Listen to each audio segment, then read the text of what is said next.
தமிழகத்துல சாவி இருக்குன்னு தான் சொன்னாரு. திருடர்கள்ன்ற வார்த்தை சொன்னது யாருன்னு கேட்கிறேன் நான். ஆக அப்ப தமிழர்களை மிகவும் மோசமாக விமர்சிப்பவர்கள் ஸ்டாலினும் செல்வ பெருந்தகையும் தான். இன்னைக்கு சாவி அங்க இருக்குன்னு சொன்னா அவர் எதுக்கு அப்படி சொன்னாருன்னா, அதிகாரம் இல்லாத ஒருவர் பின்வாசல் வழியாக தேர்ந்தெடுக்கப்படாத ஒரு நபர் அங்கே கோலோச்சி கொண்டிருக்கிறார் தேர்ந்தெடுக்கப்பட்ட அரசை. இப்போ டிஜிபி போய் ரிப்போர்ட் யார்கிட்ட பண்ணணும்னா அவர்கிட்ட தான் பண்ணணும், அமைச்சர்கள் யாரை பார்க்கணும் அவரை தான் பார்க்கணும்.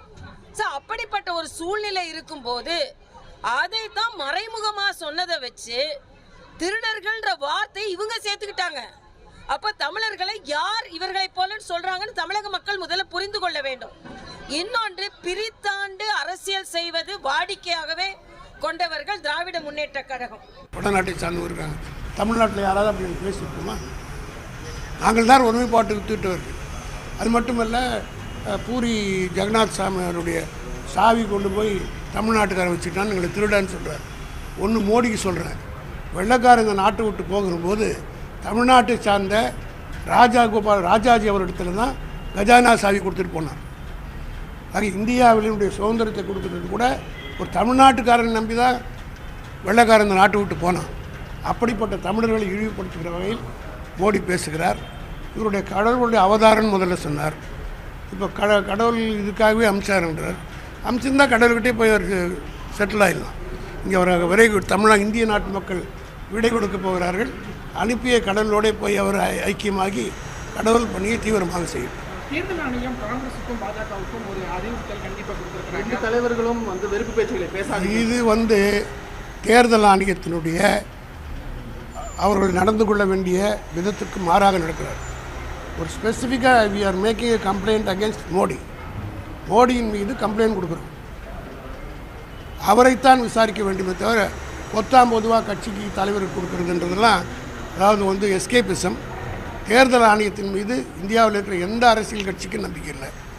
எல்லா அரசியல் கட்சிகளும், இங்கே கூட எடப்பாடி கூட தேர்தல் கமிஷனை குறை சொல்லி பேசியிருக்கிறார். ஆகவே தேர்தல் ஆணையம் முழுக்க மோடிக்கும் பிஜேபிக்கும் சாதகமாக செயல்படுகிறது. இதிலிருந்தே தெரிய முடியும். ஒரு கம்ப்ளைண்ட் கொடுத்தா அவர் தானே விசாரிக்கணும், அவருக்கு தான் நோட்டீஸ் கொடுக்கணும். 19 எல்லோரும் கொடுத்தா என்ன அர்த்தம்? அதனால் இதற்கெல்லாம் ஜூன் 4ஆம் தேதிக்கு பிறகு நீதிமன்றத்தில் இதையெல்லாம் எலெக்ஷன் கமிஷன் சந்திக்க வேண்டியது. தமிழர்களை திருடர்கள் இல்லை அப்படின்னு சொல்லவே இல்லை. ஆனால் திமுக தான் திருடர்கள்னு சொல்லி தமிழர்களை கொச்சப்படுத்துகிறாங்க. அது மட்டும் இல்லாமல் இந்த பிரிவினை திமுக கையில் எடுக்கிறது தமிழிசை சவுந்தரராஜன் முதல்ல தமிழுக்கு சரியாக படுத்து பேர் தமிழிசைன்னு வச்சுட்டு தமிழை கொல்லப்படக்கூடாது. அதாவது பூரி ஜெகநாத் சாமியாருடைய கோயில் சாவி தமிழ்நாட்டில் இருக்குதுன்னா அதுக்கு என்ன அர்த்தம்? உங்களுடைய சொத்து என் பாக்கெட்டில் இருக்குதுன்னா என்ன சார் அர்த்தம்? That amounts to theft. உன்னுடைய நாலேஜ் இல்லாமல் உன் ப்ராப்பர்ட்டி என் கையில் இருந்தால் பொசிஷன் ஆஃப் ப்ராப்பர்ட்டி இருந்தாலே தெஃப்ட்டு. இது சாதாரண ஆளு கூட தெரியும். இதை அம்மா பிரித்து பேசுகிறாங்கன்னா என்ன அர்த்தம்? அதை விட்டுருங்க. தமிழ்நாட்டில் அமித்ஷா பேசினார, இங்கே ஒரிசாவில் ஒரு ஆம்பளை கூட இல்லையா, ஒரு தமிழன் தான் அவங்கள ஆளணுமான்னு. இதே கேள்வி எலெக்ஷன் முன்னாடி கேட்டிருந்தா உத்தரப்பிரதேசத்தில் நாங்கள் கேட்டிருந்தோம், மோடி இப்போ அங்கே நிற்க முடியுமா?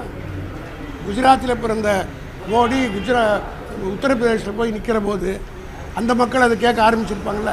அந்த தேர்தல் முடிஞ்ச பிறகு இந்த பேச்சு இங்கே பேசுகிறார் அமித்ஷா. ஆக சந்தர்ப்பவாதி அரசியல் நாட்டை எனக்கு இருக்கிற